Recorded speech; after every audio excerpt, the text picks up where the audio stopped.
Grabe, sauce pa lang ay talagang uusok na wet po mo sa sobrang anghang neto. Dahil nag-crave nga ako ng spicy noodles ay kakayanin natin kahit gaano pa siya kaanghang. Kahit maligo pa tayo sa sarili nating pawis.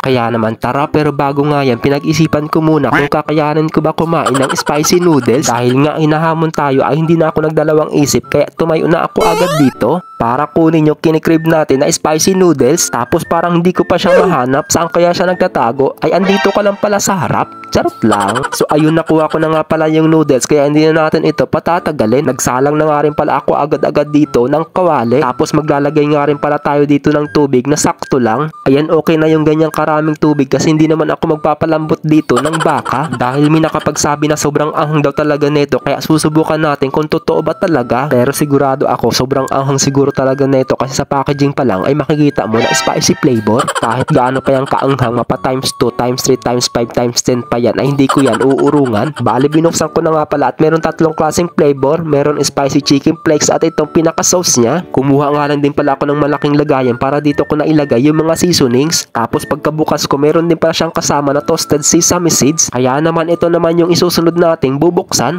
Spicy chicken soup base pala ang tawag dyan. Nabasa ko lang sa packaging. Tapos ito na yung pinakalas na bubuksan natin, ang magpapausok sa wet po mo. Grabe, pagkabukas ko nga, kulay pa lang ng sauce ay pulang-pula na. Parang mapapatras na ata ako neto. Pagkatapos ko nga pala mabuksan lahat ng mga seasoning, binalikan ko na din yung pinapakulo kong tubig. Bali, inihanda ko nga lang din pala yung para pagkaluto na itong noodles maya-maya, ibubuhos ko na lang. Hinalo-halo ko nga pala muna ito para mabilis maluto. Ayan yung ganyan, okay na yan. Wag na natin siya lutuin ng sobra para hindi malata. Tapos hahanguin ko na nga rin pala ito para i-drain yung excess na tubig. Marunong din naman siguro kayo magluto neto at hindi na kailangan turuan pa. Mekos-mekos ko nga lang pala muna yan bago natin ilalagay yung noodles. Ayan yung ganyan, okay na yan, kaya ibuhusan natin ito. Tapos mekos-mekos lang natin yan hanggang sa kumapit yung flavor dyan sa noodles. At syempre hindi pa nagtatapos dyan dahil maglalagay pa ako dito ng seaweeds. Optional nga lang din pala itong ilalagay ko, pero kung wala kayo okay lang din naman. Ayan, inilagay ko na lahat para masarap yung pagkain natin. Tapos mekos-mekos lang natin ito ulit. Grabe guys, kulay pa lang ng noodles, siguro mamumula na yung dila mo dito. Parang legit na spicy to kaya naman tara, first bite na natin yan.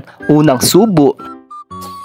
Grabe, sobrang sarap at sobrang anghang, parang kakaiba yung Gumamit na nga rin pala ako ng chopstick kahit hindi ako marunong. Grabe mga guys, habang binovoice over ko nga ay parang natatakam ako ulit. Kahit ramdam na ramdam ko na yung anghang, di ko ito hihintuan dahil ayoko mapahiya sa inyo. Uubusin natin ito. Ako lang pala. Ayun na nga, malapit nang maubos at konting tiis na lang. Sa mga punto nga nito, nararamdaman ko na palabas na yung pawis ko. Pero syempre, uubusin natin ito na walang natitira kahit konti. Daig ko pa nga nag-gym at nag-jogging, talagang pinagpawisan ako ng husto. So ayun guys, kitang-kita naman talagang naglalabasan yung pawis ko. Naligo na nga ako sa sarili kong pawis. So yun lang guys, mini vlog natin for today's video. Paki-like, share, comment na rin kung hanggang saan umabot ang video natin para alam ko kung saan na ito nakakarating. Thank you for watching. God bless po sa inyong lahat at mag-iingat palagi. Bye-bye!